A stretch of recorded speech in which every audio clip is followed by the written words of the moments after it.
What's up, everybody? This is THS Wrestling presents That Wrestling Show, and we're going to be talking about All Out. It comes to us live from Chicago this Sunday. We're going to make a bunch of predictions. My name's John, and joining me, as he always does, is my good friend Neesin. Neesin, hello. Hello. I just want to say Freakazoid, Chimpanzee, insane to the nation. So, guys, stay tuned to this station. R.I.P. Ed Asner for sure, Cosgrove, and many more other things. But hey, Freakazoid is one of my favorite bits. You want to watch a bear ride a motorcycle? Do I?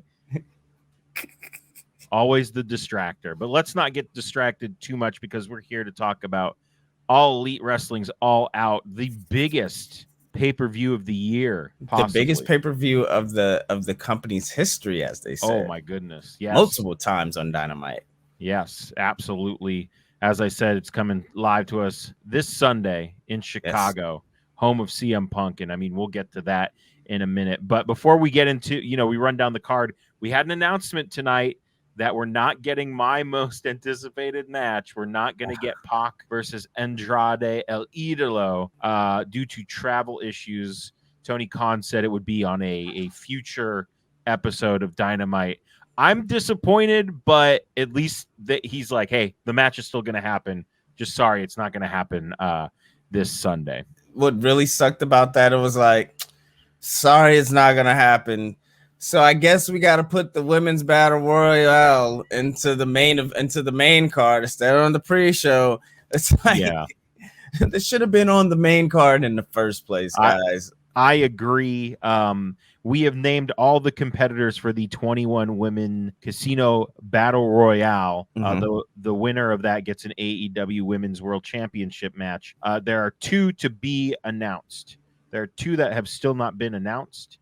And we don't know who they are. They could be anybody, but usually the two that are not announced are the big surprises. They usually don't win the match. I think we'll just give a prediction on who we think these two other women will be. Do you think they'll be surprises? Do you think they'll be debuts? And then who you think is actually going to win this match? This Battle Royale, excuse me. The Battle Royale. I think the two women to me are Mickie James and Ruby Soho. That's her new name? Yes.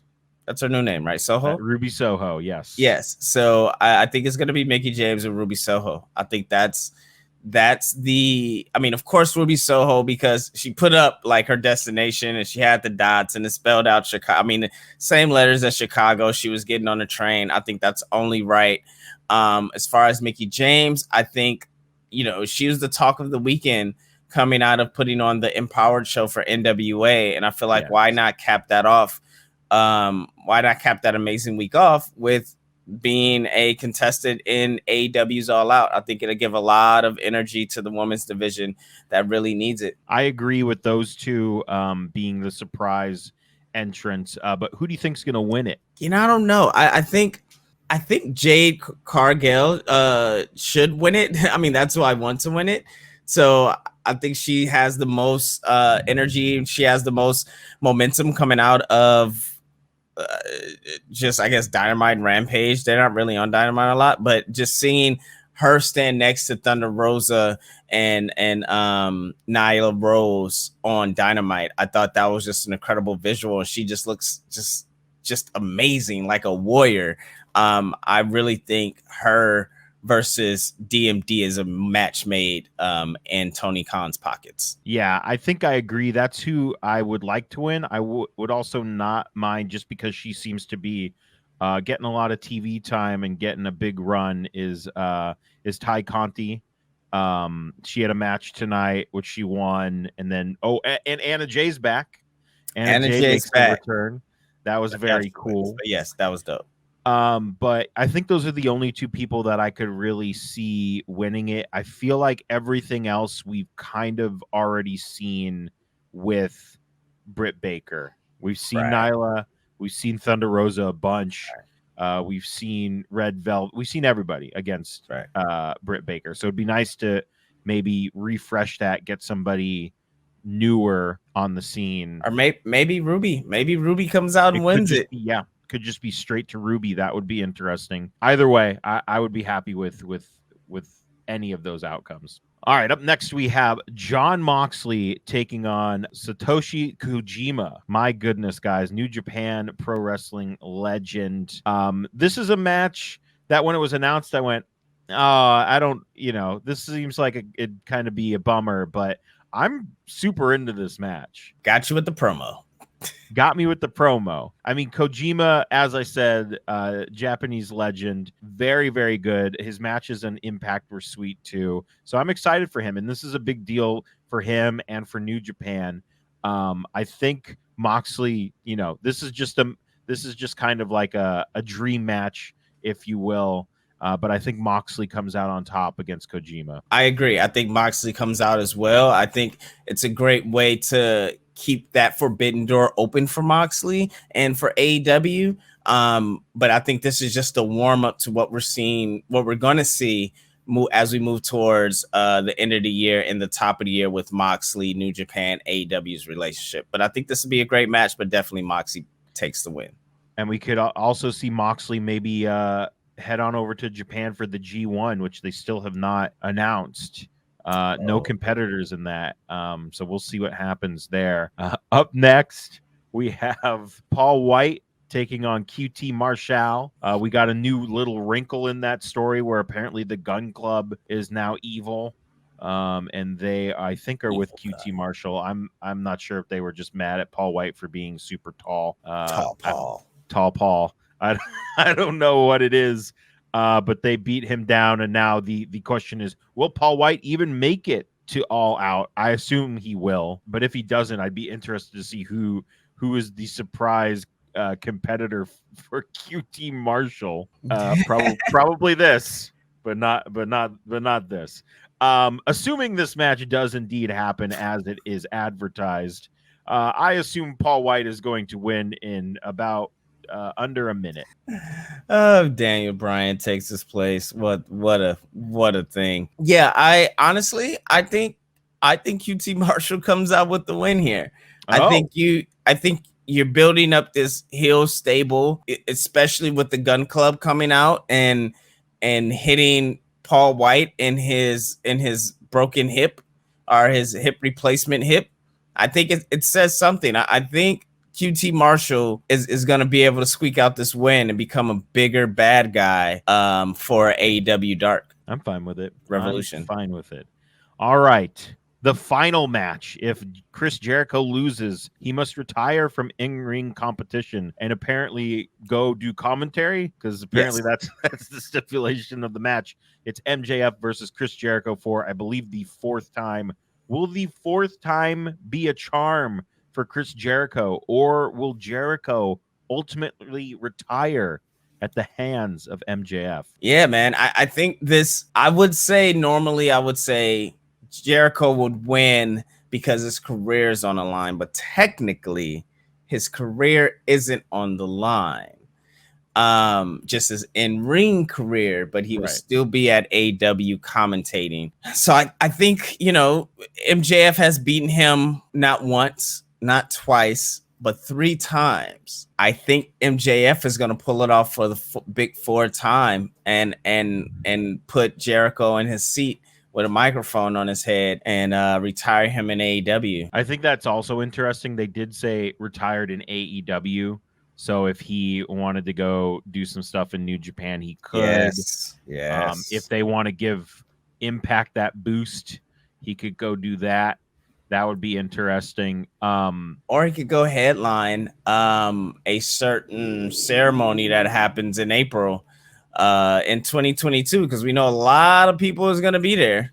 So I think I agree with you. I think MJF pulls this out and just becomes more of a heel, mega heel than he already is in the company. Absolutely. And I wonder, I'm very interested to hear the Talk is Jericho after this match, if he does indeed lose, because I want to know why he thought maybe it was time. I want to know, like, maybe he's like, it's time now.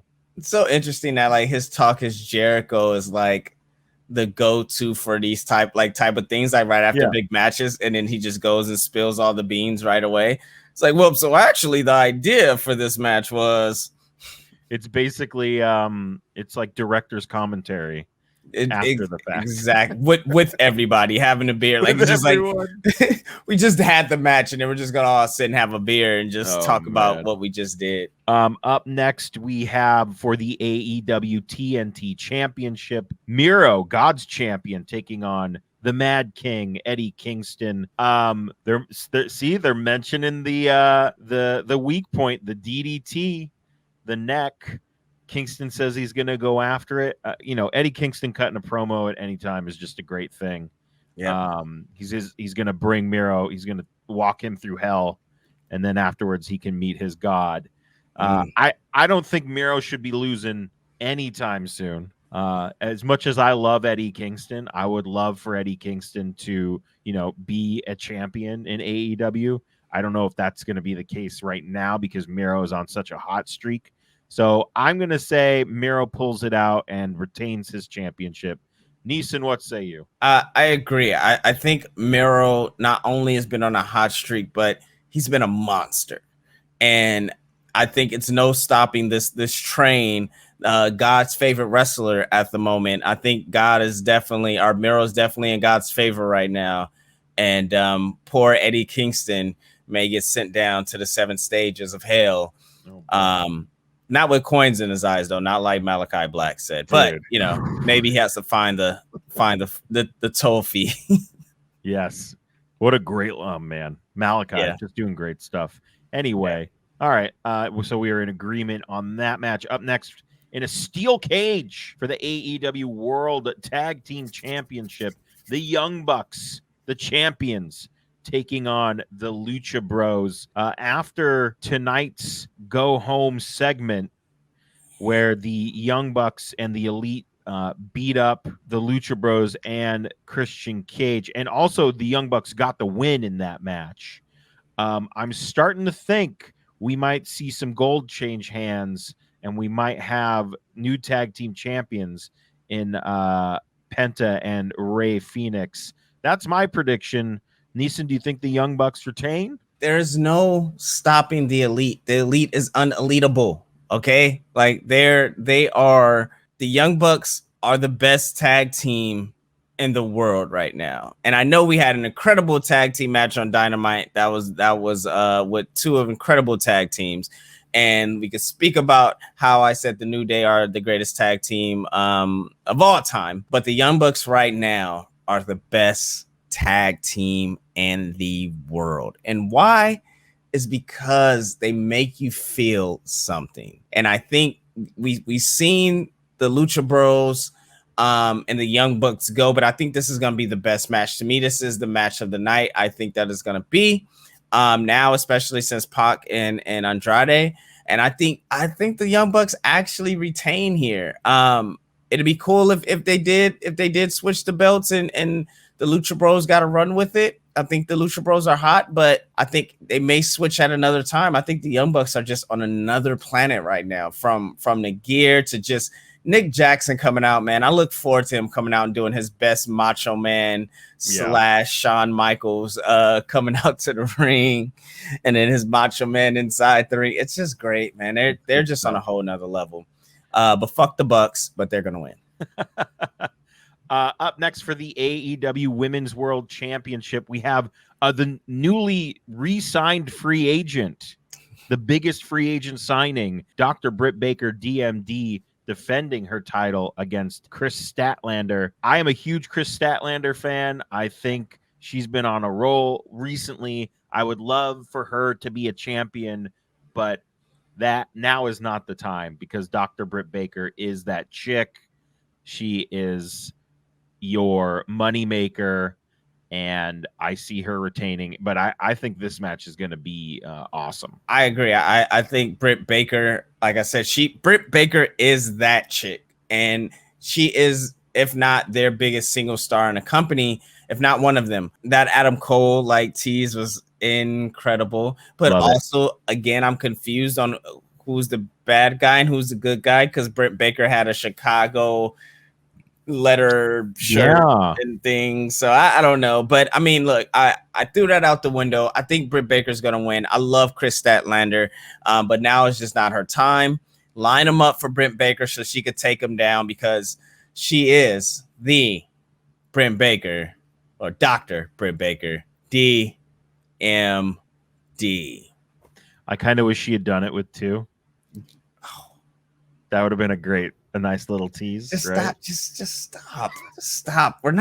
Stop having my feelings hurt, okay? It's a lot going on here. My beloved NXT is turning to the ECW. Let's just, can we just, WWECW? yeah, can we just all right, moving on. Stay on this. For the AEW World Championship, we have Kenny Omega taking on Christian Cage. We have both stated that we feel like it's a little early to be running this back, but I mean, Kenny Omega is retaining this title. I don't think Christian Cage has a chance in hell. All right, that was nice. I just want to say that Kenny Omega now looks like the guy from Tekken, and I cannot remember his name. And he is a certified bad guy. He's the scum of the earth. He's the slum of the slums. And Kenny Omega is definitely retaining his AEW championship. So Christian Cage could go and help boost Impact as being a champion. And he's going to give Christian Cage his first loss. But you definitely have Kenny Omega retain, have him retain, and possibly, I don't know, maybe we see a cowboy pop up at the end of the show.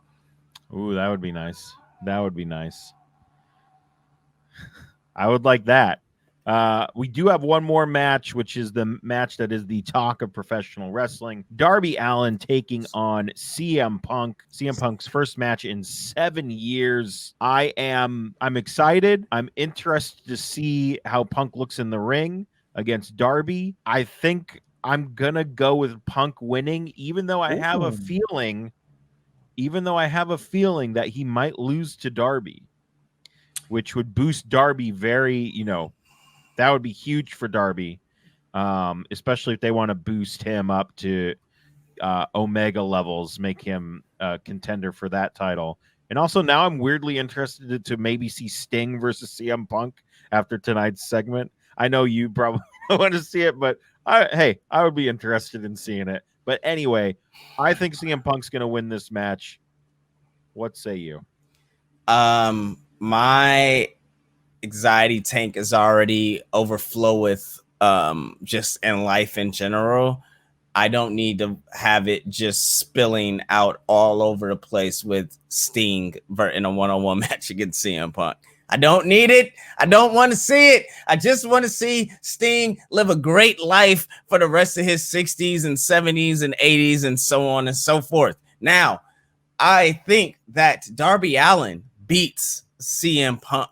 I think this helps. That Darby Allin is becoming that guy, and I think he's really, CM Punk has been out for seven years. I think he's gonna slip up. I think he's not gonna be able to hold on to the energy that we've been in Chicago for like 5 days. It feels like on television, but I think just as much as Chicago is going to be behind CM Punk, Darby Allin is going to ride that wave and overcome the comeback CM Punk. And it also gives a story for CM Punk to fight from under. Like he could be the underdog. And I think that's a great story to tell. Like he said it, I'm scared. I haven't been around a long time.